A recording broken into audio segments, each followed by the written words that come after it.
The Radio Misfits Podcast Network. Hello, everyone, and welcome to the Planted with Sara Payan podcast. I'm Sara Payan, your host, and today I am welcoming back PBS travel guru Rick Steves. Rick is not only known for his travel, which, the last episode, so many people talked about how excited they were to have him on the show and how he's impacted their lives, but he's also been very active with legalization of cannabis and cannabis policy, being the former chair of National NORML, and he is still on the board, still active, doing wonderful things around policy. And because we are right before the election, this is a perfect time to sit down and talk. So, Rick, welcome, and thank you for coming on today. Thank you, Sara. Nice to be with you again. Yeah, absolutely. So we've got some states on the ballot, and I'm really, really excited about seeing what's going to happen.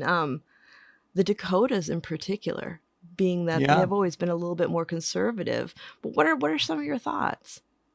Well, it's interesting because every 2 years since we first legalized marijuana in Colorado and Washington State back in 2012, every 2 years I've gone into the trenches a little bit and helped out as I can, just raising awareness of pragmatic harm reduction makes more sense than legislating morality, and the wisdom of getting rid of the prohibition. Of course, it has to be taken down one state at a time until the federal government gets the message.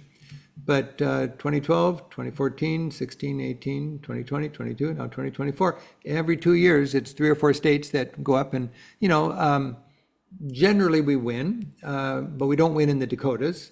In many cases, or several cases, we win. It's the clear will of the public, the voters, but the legislatures that are in conservative states run by Republicans actually find what seems to me little hair-splitting ways to derail the vote that already happened.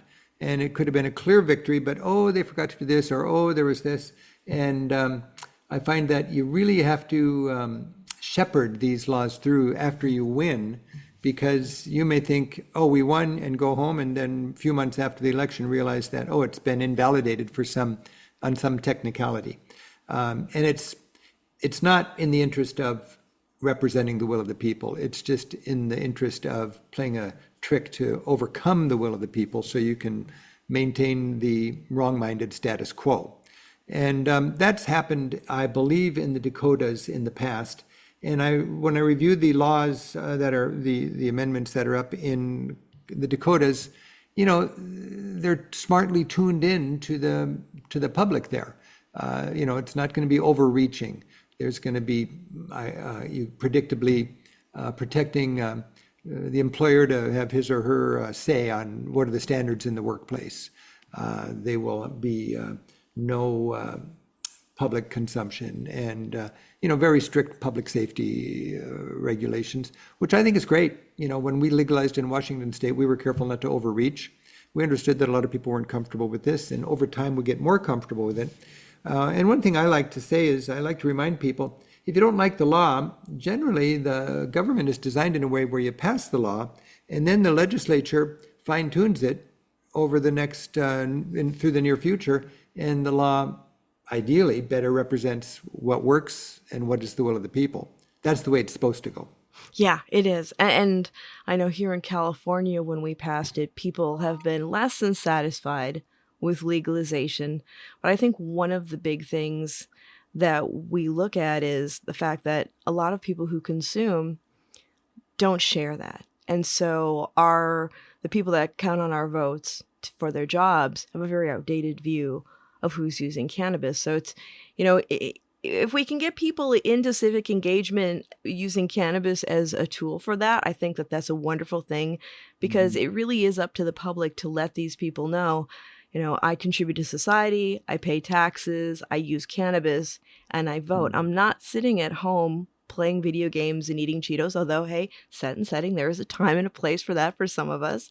But it's, I think it's really important for people to know that, the views on cannabis users directly influence a lot of these policies, because it's not always based on fact. Actually, it is based on stigma and pressure, and basically who has the ears of these people to go put their regulations through. And so that's, I think, a really important thing. But I want to back up a bit, because you brought up something that when I was first acquainting myself with your work around advocacy, that really struck me, especially as somebody who, when I teach college classes, it comes up a lot around harm reduction. But I love your thoughts on pragmatic harm reduction. And I'm wondering if for our listeners, you could go a little bit deeper into that for us. Well, a lot of times, what's the phrase? Perfection is the enemy of the good, or something. And people have very high ideals, which are great. I think high ideals are admirable, but life is too short to inject that into the political arena when you just want to stop arresting pot smokers. And good people can differ on this. We differ at NORML on just how many ideals should be incorporated into this initiative, or how should we strip it down and just say, stop arresting pot smokers? Do you want to stop arresting pot smokers and do this and do this and do this and do this? Well, you got to decide, are you willing to delay it 2 more years and have to get all those signatures again if you overreach and you lose it? Or would it be more pragmatic to strip it down, win it, and then let it evolve from there? And what you do is you stop arresting people for smoking pot. I think that's the greatest reason I'm so involved in this, is this prohibition is a racist way to contribute to mass incarceration problems. It's a racist way to have a thriving illicit market, enriching gangs and organized crime. It's a way to waste precious law enforcement dollars by sending police out after petty pot smokers when they should be doing other things. So I've got, I'm pretty adamant about that. I just want to get the job done. What is causing the most harm? And then be pragmatic about what will the voters go for, and then take it in baby steps. It's incrementalism. A lot of people who would disagree with me would say, oh, that's an incrementalist approach. Well, I'm an incrementalist. I've got friends who I respect that would think it makes sense to legalize all drugs and treat it as a health and educational problem. Hey, I agree with that. I think it would be more pragmatic to do that, but I don't think our society is ready for that. And what our society is ready to do right now is stop arresting pot smokers. So that's my simple mantra. And I hope in South Dakota, and I hope in North Dakota, that we will not be defeated by people to the left of us who have some bone to pick with the law because it's not as progressive as they'd like it, and they don't vote for it because it's not good enough. When we legalized in Washington State, this is before we knew a lot about this, because this was the first state to do it along with Colorado. We had more opposition from the left of us than from the right, which was fascinating to me. And I was adamant about this. Steer to the middle. There's a lot of people that just don't like the smell of pot. They don't want their girls going out with a pot smoker. They don't think people should. We don't need another drug that's legal. And you got to respect those concerns, even if they make no sense to you. It is a reality. We all want to have safety on the roads. We all want to keep marijuana away from minors, I would think, And there's certain things we all have in common. Nobody wants a thriving illicit market when you can have a highly regulated, taxed legal market. There's so many ways to frame this. That's what in the next few days, I'll be talking to people on the radio and different interviews in conservative states, in Nebraska, where they're doing medical, and North and South Dakota, where they're doing recreational. And I love to talk to a conservative state because I can frame the issue in something that intellectually consistent and honest conservatives can all embrace. Some people, they're just hung up on a certain wedge issue and they don't understand the moral underpinnings of it. But a good principled conservative, I have great respect for. So let's frame it in those terms. And we can talk about civil liberties. We can talk about states' rights, and We can talk about the folly of legislating morality. We can learn from other societies' experiences with this. So I find it just a fascinating arena for public discussion. And I think it can be done in a healthy way. And as I said, I would rather talk to a bunch of principled conservatives about this, and I'd accomplish a lot more than talking to a bunch of pot-smoking hippies about it. Yeah, well, I think one of the sticking points, especially on the more liberal side, was they wanted to allow cultivation. But like you said, it's baby steps. I mean, one of the things that I always talk to people about is, well, I can grow my own tomatoes, but that doesn't mean I stop buying them from the farmer's market. Some people do, and they're delicious. They're much better than what I get at the store. But that takes a lot of love and care and skill to be able to do that.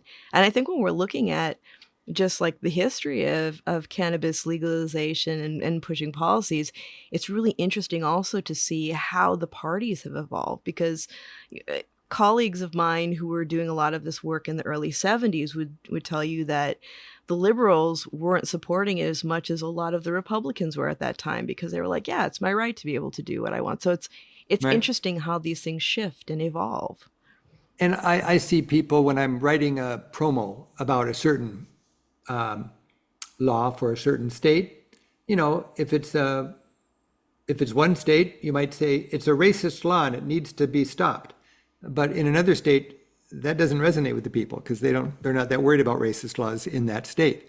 So if you want to appeal to the people who are inclined to vote against this law, don't say this is all about anti-racism, because that's not going to score you any points with racists. Right. It's a harsh thing to say, but you got to know who you're talking to, and I think that's kind of fundamental in this incremental, long-term, dogged, laser-focused campaign that so many of us are combatants in, of taking down this wrong-minded, costly, tragic federal prohibition.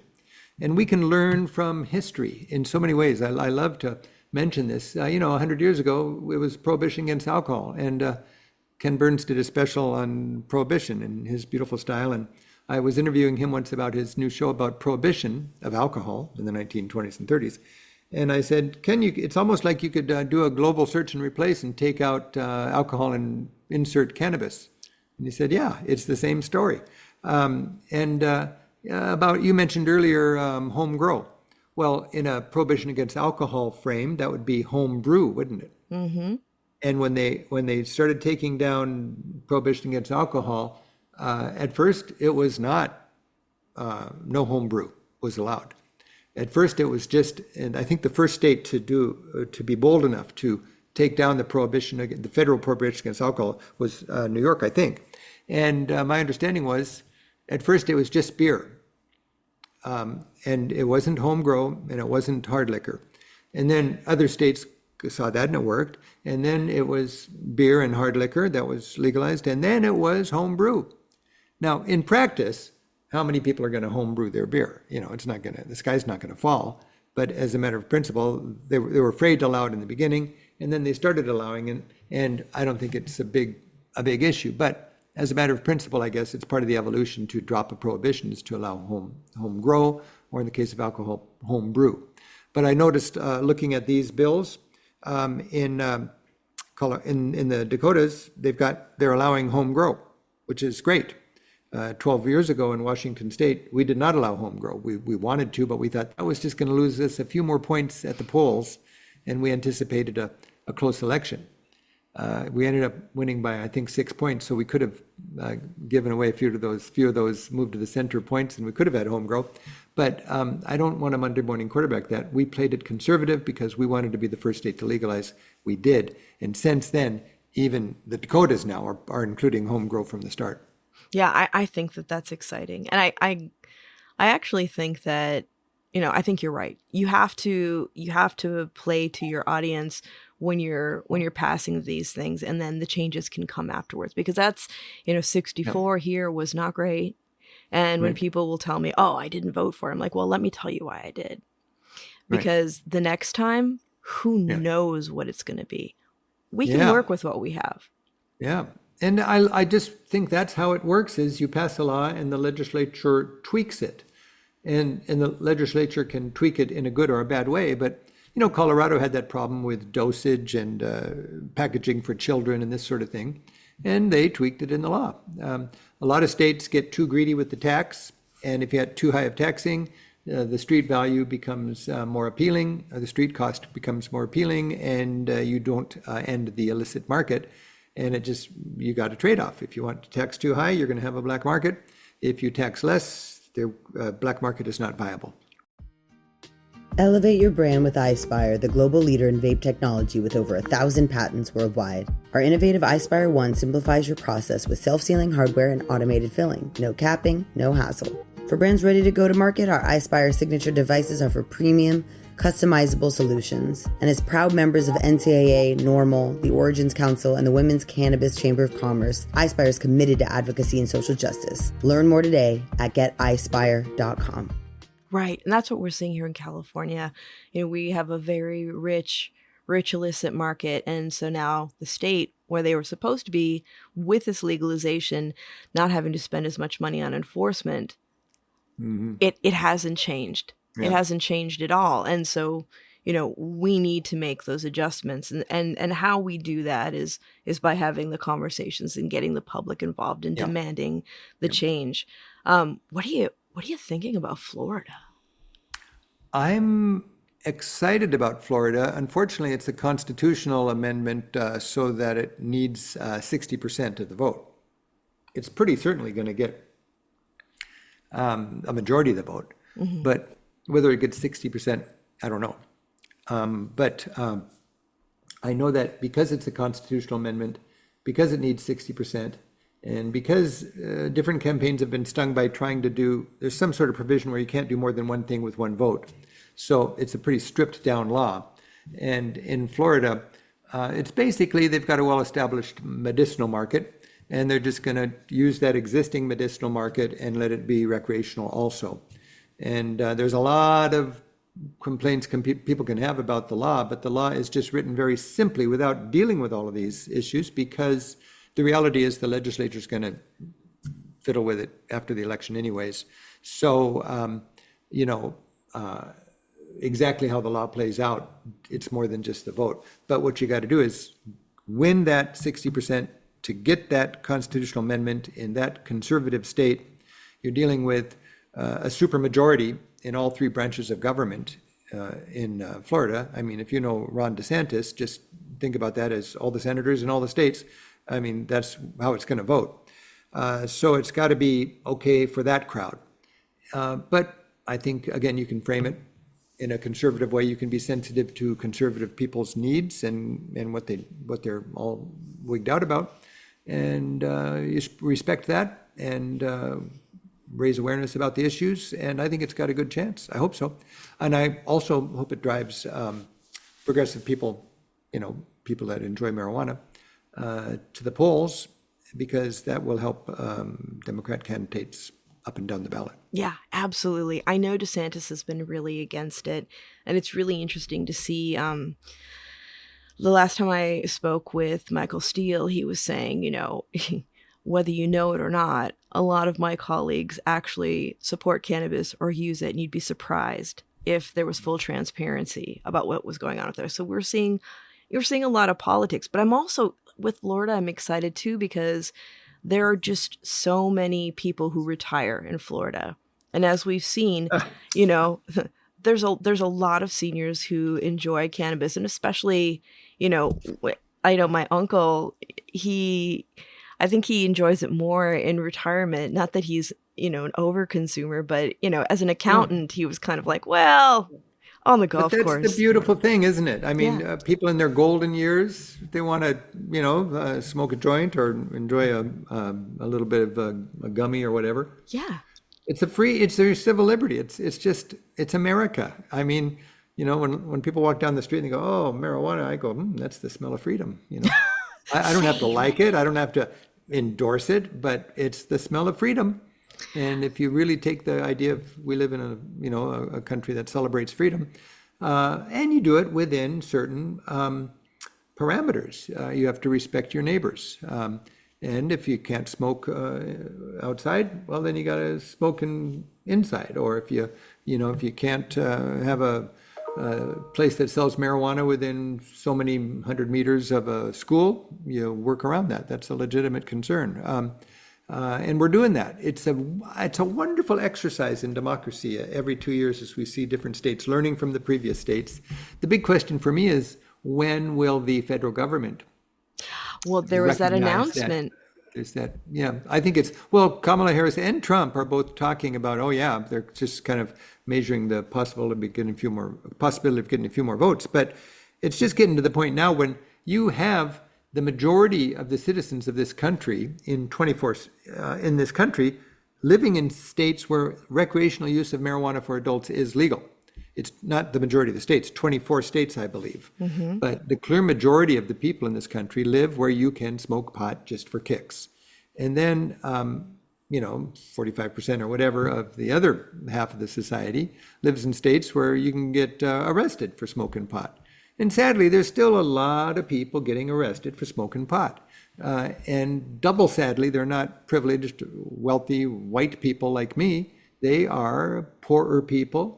They are people of color. They are people that can't afford this terrible, bump in the road, which could be a fork in their lives, really, and take them down a really sad track. I think if people understood the social cost, the human costs of this racist prohibition, they would get a little bit beyond their, oh, I don't like the smell of it, or their fear of it, the society is not going to become one big hemp fest if marijuana is legal. I mean, I'm looking out my window right here in the first state that legalized marijuana. And it looks a lot like it did before we legalized marijuana. And when I walk to work through a city where you got a place that sells marijuana legally just down the street, I don't know if you're old enough to remember the Andy of Mayberry theme song, but I whistled the Andy of Mayberry theme song because it just feels like just a cute little American town where marijuana is legal and we all live together. And it's, to me, it's a celebration of democracy. It's a celebration of good living. It's a celebration of civil liberties. And that's why I'm so committed to this campaign and so proud of the work that NORML does and other organizations that are working to legalize marijuana. And I'm so enthusiastic about getting into the conversation each year during election time. Yeah, it's so important. And I am old enough to... We should remember, excuse me, Sarah, while we're on this thought, but in this year, the election where marijuana is on the ballot is Florida and North Dakota and South Dakota and medicinal in Nebraska. And the laws, by everything that I've looked at, look like they're very common sense, smart laws. And if you have friends that are living in these states that need a little reminder, you can frame this in any number of ways. But those are the states right now that are on the ballot. And also from a national point of view, of course, it has historically been an issue where Democrats are more cool about this and Republicans are not. Trump is just being opportunistic right now to try to get some less thoughtful pot smoker votes by saying he's cool with it. But Kamala Harris has a real principled stance on this that is much different than Trump's and the Republican sort of default position on this. And she's also a whole different approach to drug abuse concerns than President Biden. I just think that whenever I give a talk about marijuana, I start by saying marijuana is a drug. It can be abused. It needs to be regulated. I've got friends that think it should be sold like tomatoes in the market. Well, that's fine, but I just don't think that's realistic in our society. And I acknowledge that it needs to be regulated. And I think it should be treated like a soft drug, just like alcohol and tobacco. Yeah, we have to educate people because if we don't, we get a legalization. It's amazing how we can stop and not think about the fact of the reaction of what we put in our bodies. I mean, people understand that with alcohol because, it's been a bit since Prohibition. So people know I can't I can't drink a whole bottle of alcohol and hope to do Right. well. Well, most of us can't. Yeah.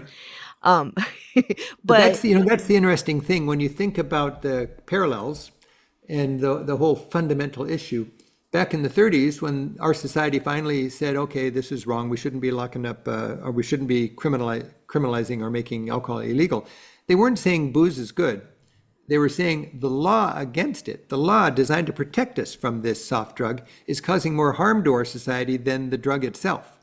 And that's a very sophisticated understanding. And that's what's happening today. I don't think when we legalize marijuana, we're saying, yeah, pot is great. Everybody, let's light up. No, we're just saying the laws against it are wrong-minded. They're causing more heartache and more expense and more health problems than the drug itself that it's designed to protect us from.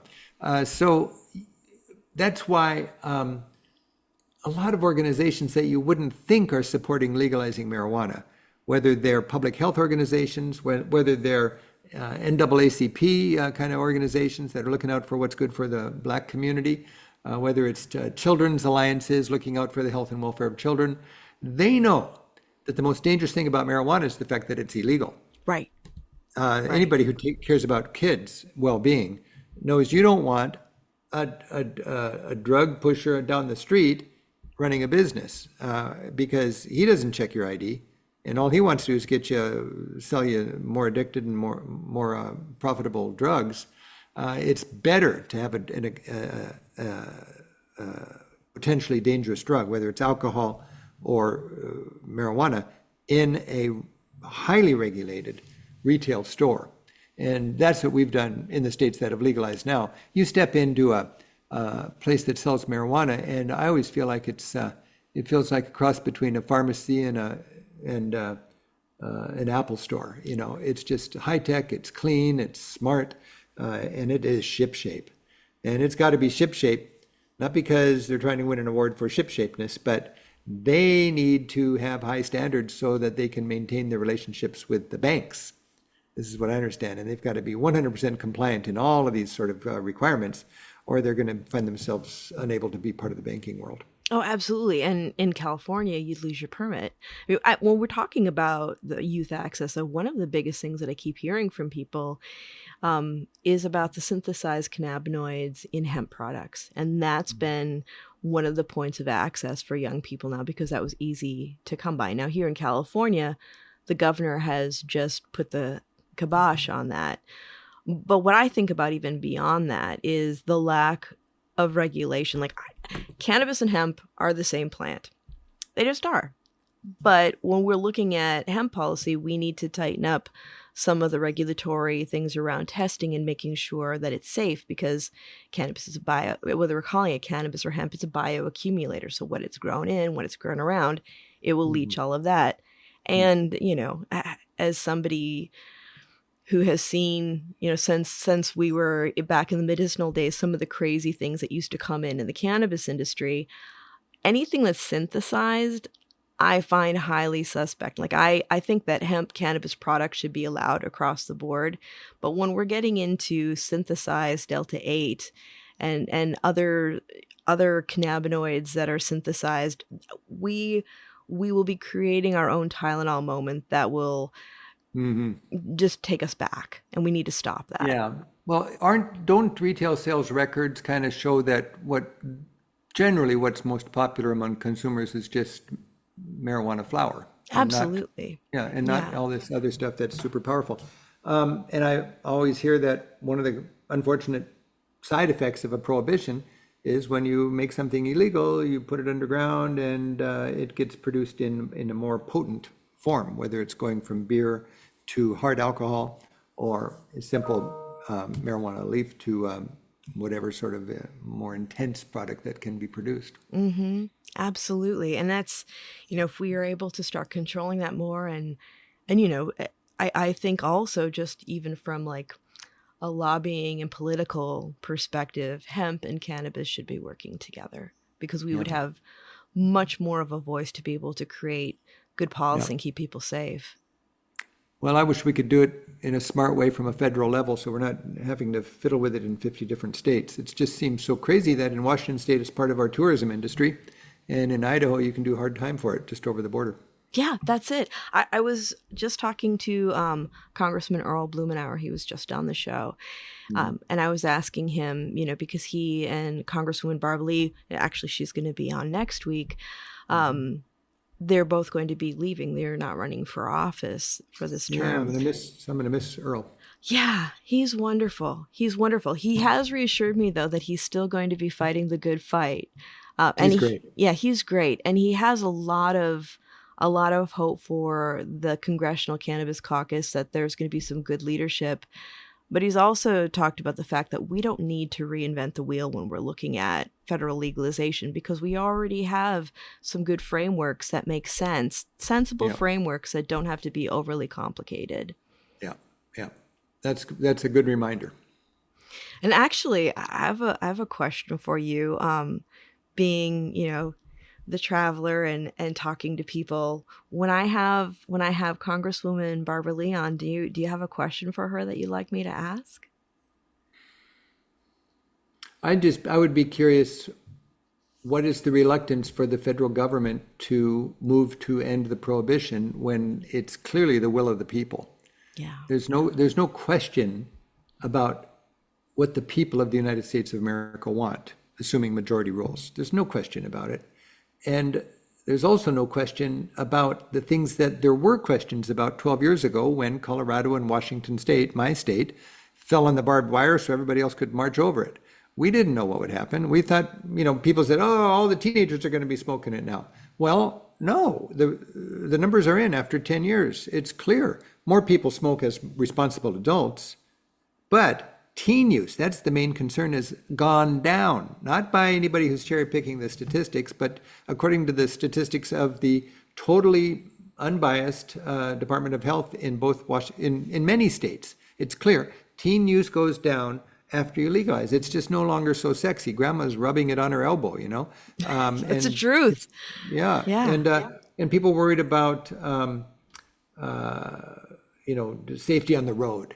Well, you can worry about that. We didn't know for sure when we legalized so long ago.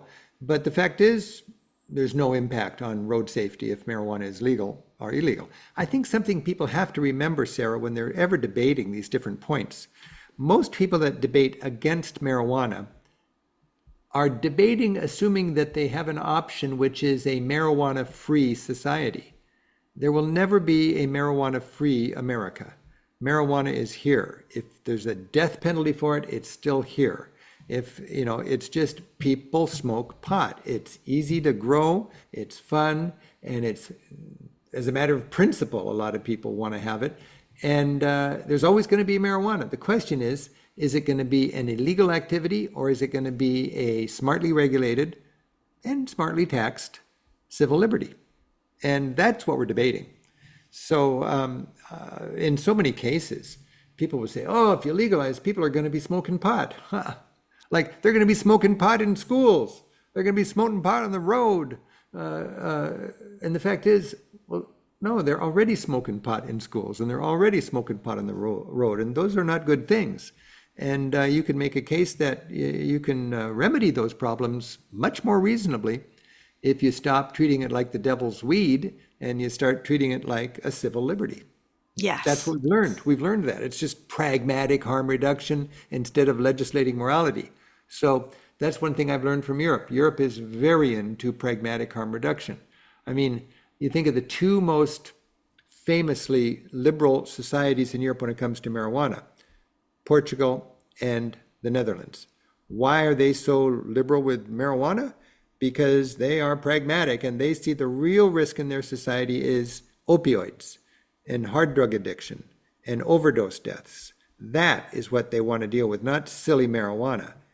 And in both of those societies, they essentially legalized marijuana, and they can then deal credibly with the hard addiction problem, and their opioid deaths and overdose deaths and hard drug addicted problems have plummeted.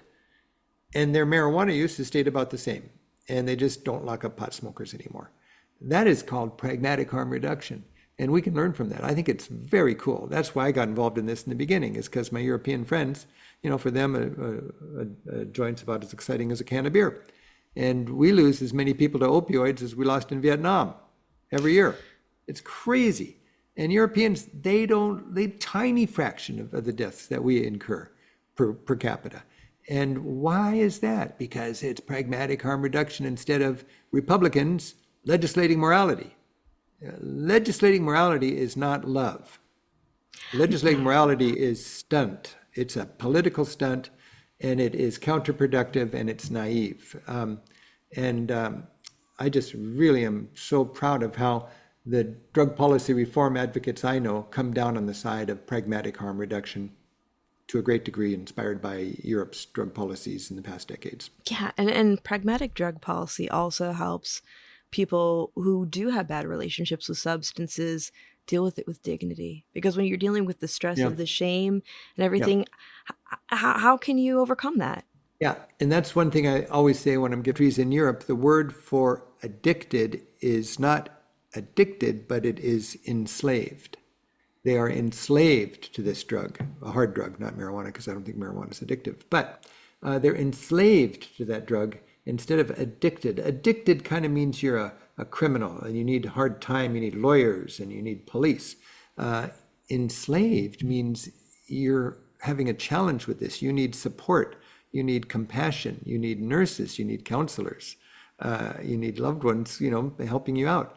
And that's, I think, a more beautiful, a more loving, and a more effective approach to hard drug addiction is to think of it as you're enslaved to that rather than a criminal who needs to be locked up. Yeah, that's it. Because we all have our different struggles with our relationships with things. Mine is chocolate. Very good. Yeah. So looking into the future, I'm wondering, because when we're talking about, especially the Dakotas, the next state that comes to mind for me is Texas. I have met so many folks from Texas that work in the CBD space, and I have actually had some wonderful hemp beverages from the great state of Texas. But what do you think's going to happen with that? Because there are so many people who support it, but they're still having the most difficult time getting it through. Is Texas right now just medical and not recreational? Yeah, and it's a very, very tight medical where barely anybody has access, and where they would get safe access to the plant is, Sarah, I just do not understand Texas, so I don't want to venture into that. I want to like and respect Texas, but I just don't get the good old boy, mindless kind of gun-toting conservativism down there. I don't get it. So I don't want to get involved in it. Yeah. I do think a lot of politics is based on fear. And I think a lot of people they'll dig into a certain stance out of fear. And the fear is because they have not traveled. For me, I deal with this in my work as a travel writer. And, people used to say bon voyage, and now they say have a safe trip. Where did that come from? It's safer to travel now than it was back when they said bon voyage. But it's fear. And the most frightened people are the people who have never gotten out, the people that have no passports, the people whose worldview is shaped by local news and rumors and stuff like that. And I just wish they would have had the opportunity, the blessing to travel a little bit. The flip side of fear is understanding. You gain understanding when you travel. If Texans, if people who are homophobic, if people who are afraid of trans people, if people who are afraid of marijuana, if they just got to know somebody who wasn't as afraid as they are, get out of their circle, get out of their bubble. They don't need to embrace it, but they can realize it's not the end of the world. Will Ferrell did a beautiful TV show just recently. Have you heard of this movie? Yeah. Will. And what's it called? Will and... oh, gosh. I can't remember her name. Will and Hogar or something like that. But, yeah. He has a trans friend, and they went on a road trip across the country just to let his friend come out. And this friend loved to hang out in spit and sawdust pubs and bars and diners. And they went through Texas, and Texas was the one place where the trans friend was not accepted. And it's just nothing that Texas should be proud about. But Texas knows what's right.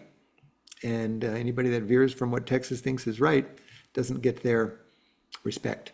So that's just, I think it's based on lack of travel.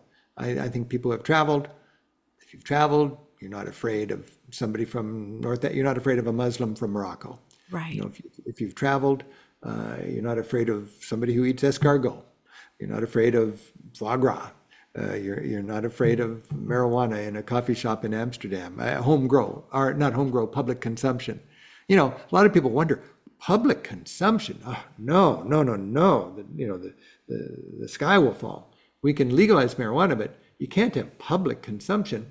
Well, the Dutch have had public consumption before they've had anything else. It's not even legal. It's just they don't arrest you, and you can't buy it from in a retail shop, at least historically. But you can go to you buy it in a pub and you consume it there, basically. That's fascinating to me. That could be so frightening here, and in the Netherlands, it's just the norm. And a lot of it is just fear of the unknown. We haven't been there. We don't know what it's like. I'm so thankful for that just in my travels. And I try to be humble about my fears and ways that I'm ethnocentric. And it's because of my lack of knowledge, my lack of experience. And I think this whole ethnocentrism thing, it's kind of like the ugly American thing. It's we're right and you're wrong, you know. And what state has that mindset of we're right and you're wrong more than any other state? I think it's the biggest state. Just like which countries are the ugly Americans? That just means ethnocentric. They're the biggest states, biggest countries in the world. If you travel, you got these ugly people. And ugly doesn't mean they're bad or evil. It just means they're ethnocentric because they were raised in a world where they think they're the norm and everybody else is wrong. United States, Germany, Russia, India, and China. Those are the places that I have found have ugly travelers. You don't find ugly Moroccans, Bulgarians, Norwegians, Mexicans, because you can't be from those countries and think you're the norm. Right. But the United States, we are exceptional in God's eyes. Well, the other 96% of humanity looks at us and goes, well, the only thing exceptional about you Americans is your ability to actually think you're exceptional. So that's kind of the root of the ugly American problem. And I think it could be taken down into a micro deal about the biggest state also. I've never thought about that before, but I'm just BSing here. But Texas has that ethnocentric thing, that judgmental thing, and it's a naivete more than an evilness. And I think it comes from fear, and the fear comes from lack of getting out there and seeing what it's like to hang out with people that find different truths to be self-evident and God-given than the ones you were raised to think were self-evident and God-given. Yeah, I mean, even traveling in the United States, I mean, when I was doing different policy work, whether it was like Arkansas, Oklahoma, on the East Coast, you start to understand like the fabric of our country where, you know, yeah, we are very ethnocentric, but each of these states has their own cultures and they're almost like little countries unto themselves. I mean, I come from a small town in Upper Michigan, and I was, you know, I think in many ways I was lucky enough to have been raised by, you know, a mother who was born in this country of Finnish descent and a father from Iran, because we knew that there were people from different places with different beliefs, and it was really about what was in your heart that mattered the most. Yeah. You know? Well, you're lucky you had that multi-ethnic upbringing from two very different heritages. I love the thought that there's different cultures within our country, and it should be a celebration of diversity. That's the cool thing. And it's just your worldview. You know, we are a diverse country. We do have different cultures in each state, but sadly, it's gotten into this divisiveness now where people are actually digging in and not accepting and celebrating the differences. So maybe everybody needs to mix it up, smoke a joint, and rethink all that. Yeah, especially if you don't have the opportunity to travel for whatever reason, sit back, smoke a joint, have some reflections, and you know, make a point of spending some time with someone who's a little different than you. I mean, I was That's travel right there. there. You You don't go. need a passport to travel. Talk to people who have different heritage, who were raised differently than you. That's travel. It is. It is. I mean, even going into like, and we won't go deep into this, but like even into religion, like I was raised Lutheran, and I always asked my father, like, because my father was Muslim, and I said, what was the choice? And he's like, you know what?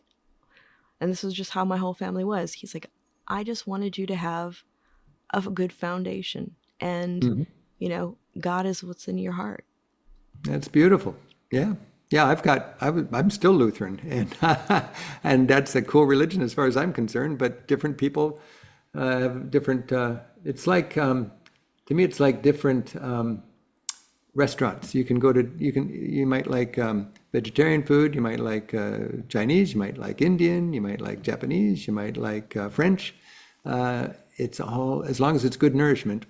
We all need that nourishment, and that's kind of how different cultures and different avenues for people just to better understand God and get close to God.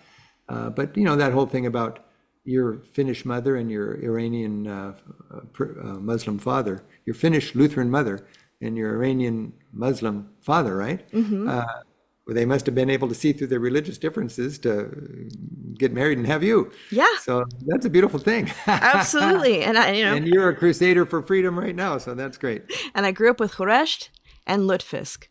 All right, that's great. Nice, good. So, wrapping it up for our listeners, what are some final thoughts that you like them to think about with election day coming up?